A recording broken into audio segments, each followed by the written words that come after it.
Welcome in, everybody, to another reaction episode of the At the Pylon podcast. Patriots versus Giants this weekend was a barn burner for all the wrong reasons, and Chandler and I are going to talk about it on today's episode. So, alongside Chandler Betts, my name is Nick Antonakas. Chandler, what a game from the Pats yesterday. Really just historically bad. We continue to go down this slope as the season goes on, but as we go down that slope, we're getting closer and closer to potentially the top 3 pick. Yeah, there's an argument to be had that this is the worst offense in the modern era of football, being like from 2016 on. There's an argument to be had. Yeah, and they were facing at least one of the worst offenses this year in the New York Giants. Two teams, obviously, that have been terrible on the behalf of the offensive side of the ball. DeVito obviously was able to get it done against us, although it didn't look pretty on the stat sheet. But as we do at the start of every episode, we start with a big play. What's the big play of this episode? Everybody's probably asking. Yeah, I wonder. Probably the last play, because Chad Ryland is faced with an opportunity to net a 35-yard field goal to send the game to overtime. The score was 10-7 at this time. It had just been a slosh fest between these two teams up to this point. Patriots drive down the field.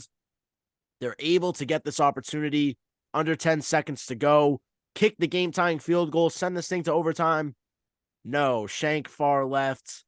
Chad Ryland misses what was pretty much a gimme if you weigh it in any other contest. You could start to slip it a little bit because of the weather that was happening at the time. It was raining, but they showed the replay. The snap was perfect. The hold was perfect. Yeah.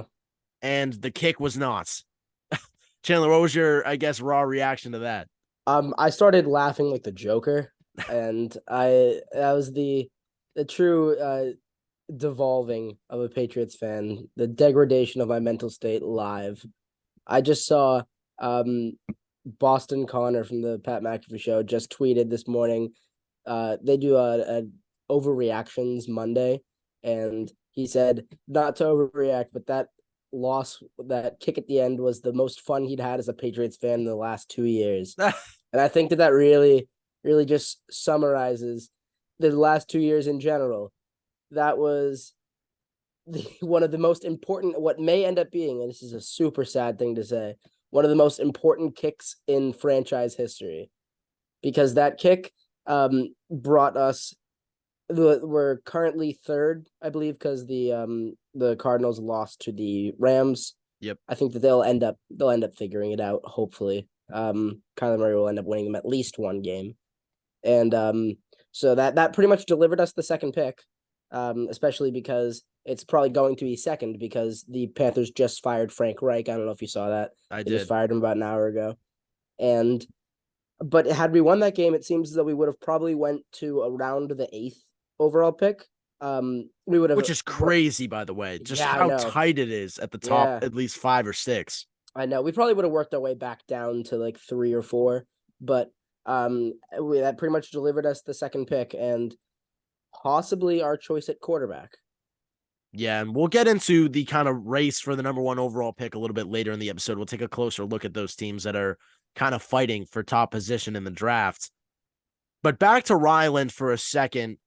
Like you said, I mean, at least in my mind, what was going through my head was, although this is extremely bad from this game's perspective, this kick is up there with like Vinatieri's kicks back in the day of how much of an impact this is going to have on the Patriots' future.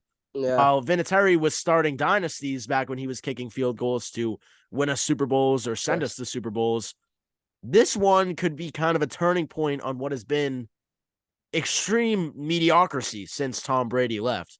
So while on the bad side, of course, just what an embarrassing game an embarrassing way to end the game, I should say.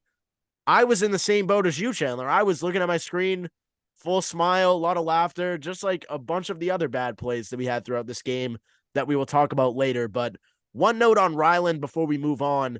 The Patriots in the first quarter, and this is kind of when I knew it was smooth sailing for the Giants to probably get the win in this one. They made it hard for us based off how bad they played throughout the rest of the game. But in the first quarter, Pats are faced with an opportunity. They can kick a 54-yard field goal. Bill Belichick elects to punt. Not only that, on the punt, I believe that there was a delay of game on the Patriots. Yeah. Giants decline the penalty, so you get another chance to try a field goal if you want. He turns it away both times, elects to punt from 54. And in my head, at least, I was embarrassed on the fact of why are you not at least trying a field goal in basically a game where you have nothing to lose based off how the season has gone so far. Not that Ryland wouldn't have been able to make it, like I said in the group chat throughout the game. Sure. I don't think he would have made that field goal. I think he probably would have been short. So I guess theoretically it would have been smart, but at the same time, when you have a kicker that you traded away Nick Folk for to keep on your team that supposedly won the starting job after you picked him in this last year's draft, Traded up and to then get you him. can't even say it again. Traded up to get him. Yeah, we traded up too. That's a good point. And then he can't even kick a 54-yarder when supposedly one of his main attributes was having a really strong leg coming out of the draft. Just horrible, horrible stuff. And I was thinking about the special teams of the Patriots these past couple years in general, a trademark for this team in previous years. When you think about how they've gone about handling things, you have a talented kicker in Nick Folk. You elect to trade him for a 7th-round pick because you don't want to pay him the money. Meanwhile, Jake Bailey rolls around, and after 1 year of good punting, you give him a 4-year extension for $13 million. The guy falls off the face of the earth, and then you cut him 7 months later. It just doesn't make sense, the scenarios that we're making around the general manager position. And while we're going to get into Bill Belichick later and how some players are on his side and the media is totally against him, it's really hard to make an argument that Bill Belichick should be the general manager after this year. Yeah, I think it's pretty much impossible. They seem to have the desire to save money that they don't want to spend. And that is the mark of a team that knows that they can't win. If you don't want to spend money, you're not going to be able to win unless you're some kind of anomaly who's drafted very efficiently. And as we've seen over the past 5 years, that has not been the case for the Patriots. Chad Ryland, I've said this multiple times, every single kick that he does has a natural draw, which means it's going for a righty kicker. That means it's going to go from right to left, just like a golfer. And I don't know why he doesn't decide to start the ball outside the posts. Yeah. It's like if you're not a good golfer, you aim the way, like you may aim far away from the fairway because you know the ball is going to work its way back and hopefully you end up in the fairway. Exactly. Now, if you end up hitting it straight for some reason and end up absolutely flushing it, at the end of the day, you can live with that. But if you make the same mistake over and over again, that's the definition of insanity. I don't get it. I think that this is both a reflection of the special teams coordinator, and I also think that it's a reflection of him as a kicker. I would not be surprised if he doesn't survive the season. Hold on. I was looking up who the coordinator was so I could officially shout him out. Yeah. Cameron Accord. Cameron Accord. Get off my team. Because last year, he was really bad. And I thought he was going to get canned at the end of last year. But regardless, that didn't happen. He's still sticking around. And another similar thing, Chandler, that's sticking around comparative to last year has to be this QB carousel that was reinserted back into the Patriots drama this past week. Obviously, going into the game, we talked about it on our Black Friday preview episode. If you haven't already seen it, you can go check it out. There's a lot of reusable content that you could benefit from seeing there. Patriots did not announce the starter of this game until game day, it seems. Competitive Mere advantage. hours. That was the main sort of, I guess, assumption behind it. But Phil Perry did a good amount of reporting on Bill Belichick's process of hiding the starting QB on Friday specifically. So as he spoke to his sources late on Friday, he was saying that obviously reps were pretty evenly split in practice. And based off the two performances of the quarterbacks, it wasn't exactly easy to tell like who would be starting. Like, okay, Mac's extremely outperforming Zappy. Zappy is extremely outperforming Mac. There was none of that. It was very low key and unsure as to who was going to be starting in this game. Phil Perry says, quote, this is on the sideline leading up to the Giants game on Sunday. He says, quote, how he handled the quarterback situation, they think they could impact the whole confidence level of the offensive unit. And then he said, especially when you're an offense completely based around time and rhythm, things go bad. And Tom Curran asked Phil Perry specifically, he was like, is this sort of kind of constructing Bill Belichick doing his puppeteering to mess with the opponents? Is he playing chess while everybody else is playing checkers? And Phil Perry says something very simple. He says, no, the chessboard is still folded up and the pieces are still away. And it's evident, Chandler, based off how things unfolded in the game. Obviously, I've never been a supporter of this whole QB carousel. Ever since it first happened last season against the Bears with the whole who's starting, Zappe or Mac, that I think was really one of the final nails in the coffin and kind of asserting Mac being, I guess, mentally lacking in terms of like having to struggle mentally with the mindset around this team. What did you think of the process heading into it with this whole keep the QB a secret? So when I was back home this past week, I was listening to 98.5, I think it was. I want to give credit where credit's due. I don't remember exactly which one it was. I was on the way to go watch the Liverpool game. I left my house at 6:10 in the morning to get there for a 7:30 game. I arrived in Cambridge at 6:20. That was I stood outside for probably 40 minutes in dedication, the 20-degree weather to be the second to last person let in. So a bunch of people that got there even earlier than I did got in. So special shout out to them. It's an electric experience there. It's a great time there. But to get back on topic, I was listening to, I think it was 98.5. Sorry if I got that wrong. It could have been 93.7, but I think it was 98.5. And they were hearkening back to an old quote that Bill Belichick had back in 2001.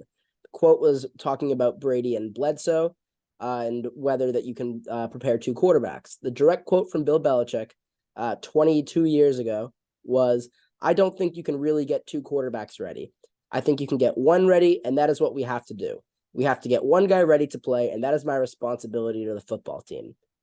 It feels like that has a lot of gravitas today, and I think that even to extend the metaphor, as I like to do, talking about the chessboard, even if the chessboard was unfolded, all we have are pawns, if even that. This team has absolutely no talent, two horrible quarterbacks that are horrible in their current phase.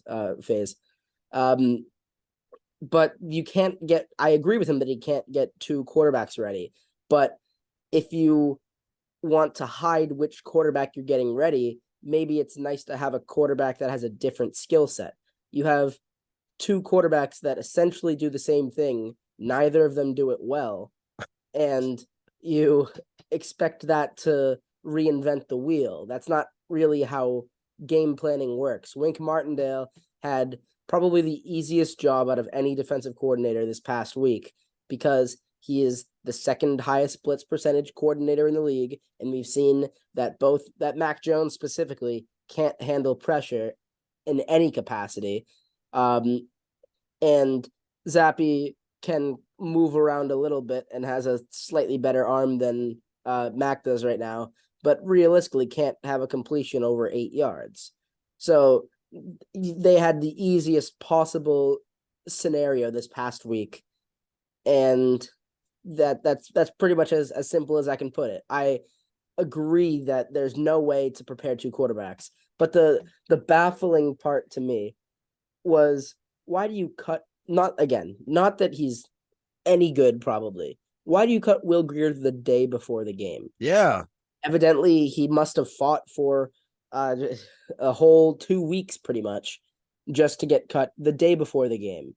You don't even, you could just I don't know, do something else. I'm sure there's someone else. There's plenty of not talented people on this team right now. Exactly. I agreed that we did need to elevate a left tackle for the game, so that makes sense. McDermott, yeah. And he didn't play bad. The offensive line actually wasn't horrible, but it's just so silly to me.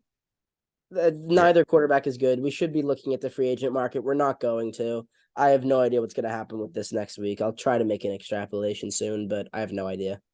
Yeah, and just a quick notion before we move into that. That quote was fascinating, by the way.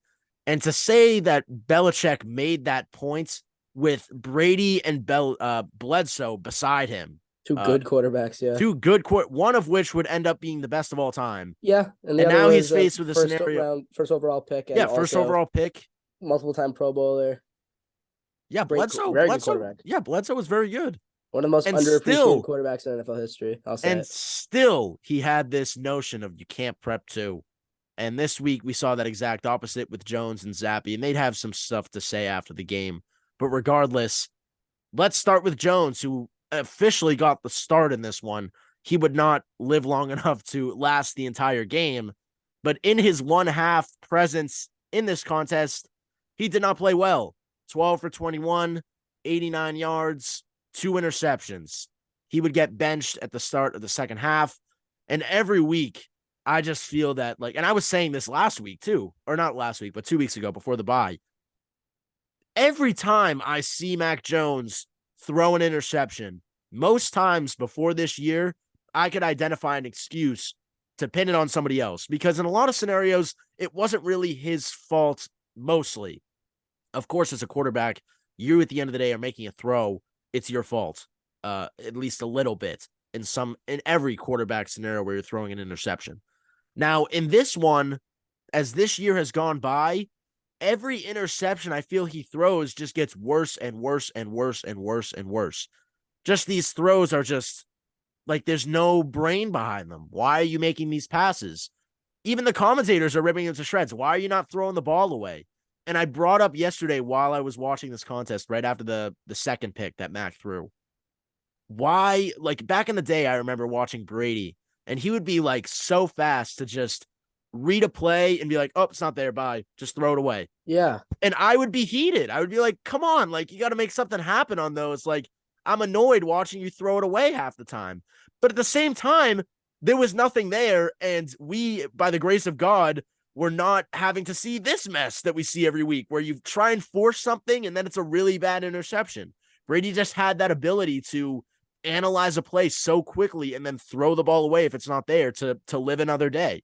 And Mac, even though he talked about it coming out of the bye, something extremely important to him was surviving for another day. He just couldn't do it. He started to take checkdowns during the game, and I was like, oh, maybe he's figured that out. Though I think it was like his third pass of the game, that out route to Gesicki. I almost had an aneurysm watching that. I mean, he threw a lob pass on a 4-yard out route. Like that is below high school football level. That is Pop Warner level decision making. The cornerback was behind him, and then he's like, nah, my guy needs a jump ball here. He's 3 yards down the field. What do you mean you need he's a tight end jump ball? Yeah. He's 8 yards behind. I'm just continuing to walk back. He's 8 yards behind the line of scrimmage, and you throw a jump ball. It's just so silly. I don't understand what is going through his brain at that point.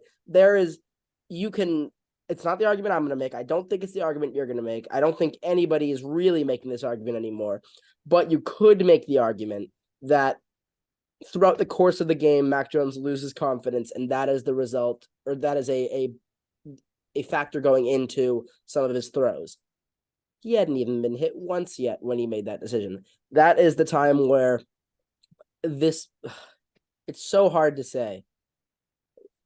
Can we, and I'm sure we'll talk about this later, but can we justify starting Mac Jones at all for the rest of the season after the third throw of the game, say it was? I don't exactly remember the number, but that was just atrocious. There's no college quarterback. There are few high school quarterbacks that are going to make that decision. That is football, not even 101. That is football 100. And literally, Chandler, a good point that you make, not even on the third throw was that interception, but the first throw of the game is right out of the gates. Mac Jones caused a delay of game penalty. Oh my God. Which has happened so much this year. Yeah. And it's becoming really hard to defend Mac week by week. He's lucky that wasn't a fumble.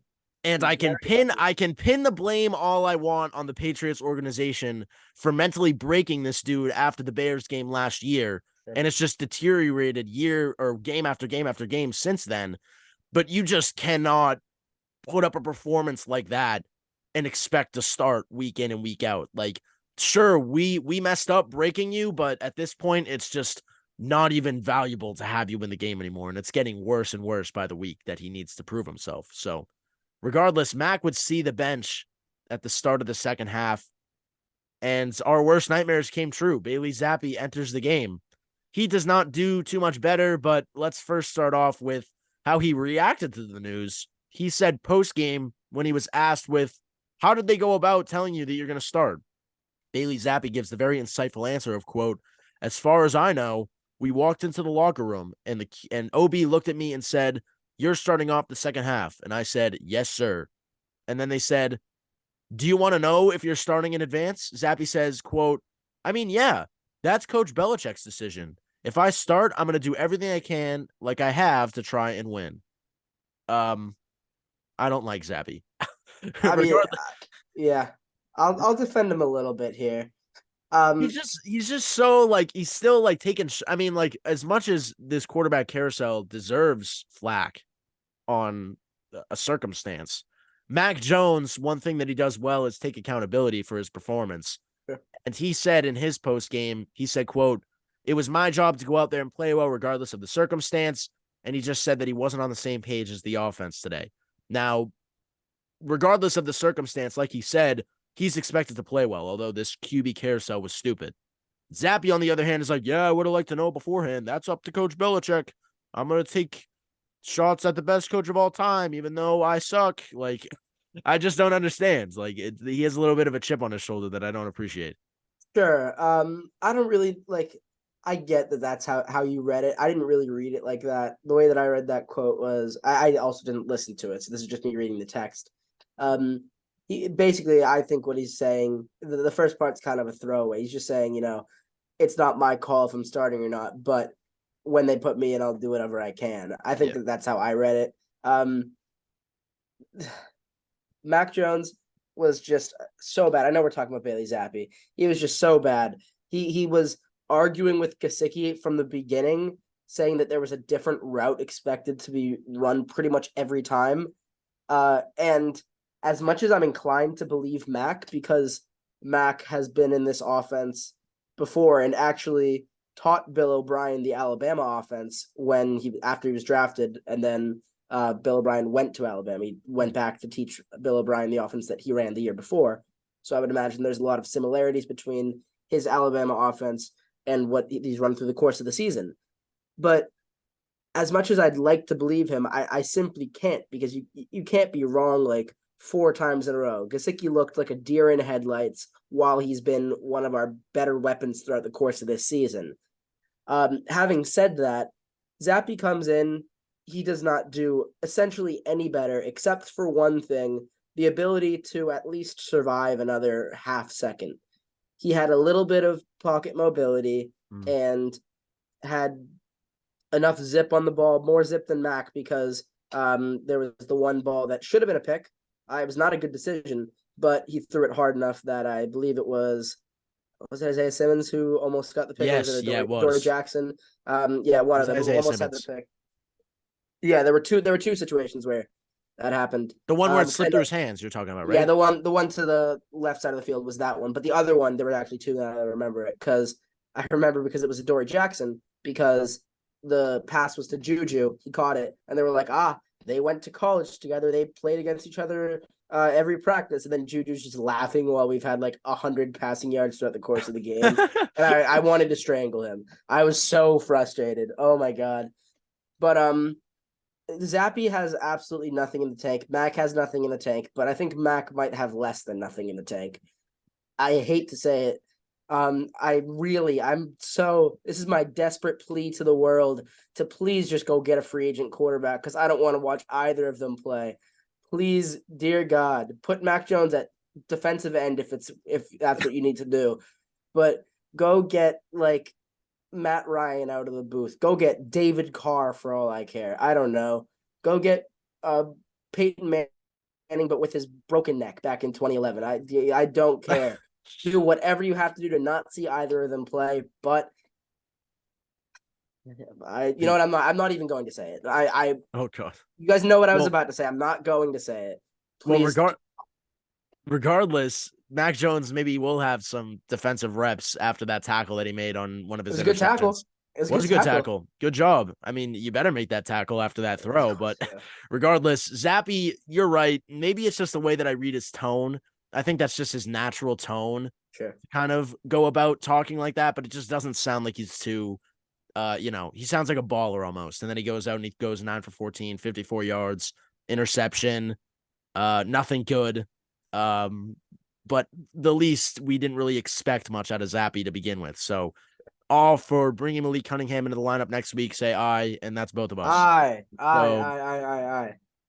another one of my keys, I guess, last week, and now let's transition to some of these total flops that happened from our keys to the game. One of my keys was to not play Zappy. We did that. But one of our two main keys, Chandler, was you brought up the point of don't let one player burn you. And what And you player brought did I up say? Jalen Hyatt specifically. Yep. And I said JC Jackson has to step up coming back into the lineup. He's really our number one corner right now. He cannot get burns. These two keys mesh together, and we have Jalen Hyatt shredding JC Jackson for 5 receptions, 109 yards, his first 100-yard reception game of his NFL career. And it was bad. People were saying Jackson looked like burnt toast. Yeah, because he did. That's as simple as that. There were like 3 times where he was just straight up wide open. And I know Jalen Hyatt's very fast. That's his whole thing. He's got pretty good hands, and he's a good route runner. He's finally having his awakening into the league, and I'm happy to see it. And I wish it wasn't against us, but that's the case. I believe that was his first ever 100-yard game. Congratulations to him. Yeah, he killed us. Simple as that. And he was literally the one player that we had to cover there. Bellinger didn't do a lot. Darius Slayton got injured throughout the course of the game. He was doubtful during the game, and he played, which was cool. But that was awful. But now that I'm actually remembering this now, talking about Darius Slayton's injury, talking about Dexter Lawrence's injury that he didn't play. The Giants have the worst run defense in the entire league. Like statistically, they do. And we didn't run the ball nearly enough, especially for how bad our quarterbacks were. We should have run the triple option every single play with Demario Douglas at quarterback. It doesn't matter, but you get my point. We should have run inside zone every single play. We would have got more yards probably. It was just horrible. Bad offensive performance from both the coaching staff and the players. Yeah, that's all I got. And speaking of Demario Douglas, Chandler, he had a pretty good game, 6 receptions, 49 yards. Oh my, and he got killed. Exactly. I was about to get to that. He got clotheslined off of a punt return. That would knock him out of the game with a head injury. Look in my eyes. He would not return. Jabril Peppers talked about it post-game. He said, quote, "It's just crazy. They preach all this player safety stuff, but then that doesn't get flagged. But I've been fined maybe 2 or 3 times for clean hits. So that pissed me off too." Obviously, so. The second we saw it, we were like, oh, that's a flag. And Peppers made the point of the refs literally went and looked at the Jumbotron to review it and then elected to not throw a flag after that. Which I don't think is allowed. I'm pretty sure I don't think it's allowed to look at the Jumbotron. Yeah, nor I think they're allowed to throw a flag after that, really, right? Yeah. So, I mean, not that they would have regardless, sure. But Peppers was making the point that it was plain in sight for everyone to see and there was still no flag. So, very dirty hit to say the least. And the Patriots possibly lose their top wideout at the moment, Demario Douglas, to a head injury, which would be brutal. Yeah. From the perspective of wanting to win. But if you're weighing the options of maybe you want a top draft pick, which we'll get into in a little bit, that's something that you want to look at. But regardless, let's track back a little bit. Bill Belichick, obviously under fire by the media every single game. David Andrews, the first to the booth every single time in the post game, asked about Bill Belichick, asked about his confidence in his head coach. He says, quote, "That's my head coach. I believe in him. He brought me into this league. I'll go down fighting with him." Credit to Andrews there, true Patriot, for kind of sticking with Bill. And as things go on, as much as his sort of general manager decisions are really bad, it seems that the locker room is still kind of surrounding Bill Belichick because they recognize the success he's had in the past, which is at least good for the circumstance of the Patriots locker room. But regardless, the product is not appearing on the field. Chandler, you made a point earlier about reaching to free agency for a quarterback after this terrible play, after these past couple of weeks, specifically by both our starter in Mac and our backup in Bailey Zappi. So he was asked about bringing in an outside QB, although he just caught Will Grier. Bill Belichick says, quote, "I wouldn't see that right now, but I wouldn't rule it out." He went on to kind of talk about how he wasn't watching anybody specifically, but he said if he sees someone or a scouting team sees someone, they'll take a look at it just like as they would for any position. So it doesn't really seem like it's kind of put on the back burner right now for the Patriots in terms of finding a new quarterback. And at least to me, Chandler, I don't know what you think, but that to me just means that they're kind of, embracing the tank and what's to come. Yeah, I've said it multiple times. This is the time to bring in a free agent quarterback because you know exactly what you've got with all of those guys. You know what you have with Zapp, you know what you have with Mac. At this point, if he hasn't even seen the field, you have to know what you have with Cunningham. He has to stink, right? Like that has to be the case. Yeah. If you can't beat the probable two worst quarterbacks in the league right now, maybe backups included even. You have to bring in somebody else. And I've said jokingly, but also not jokingly, Jake Luton's available. I'm so serious when I say I would not hate seeing him. But some other options.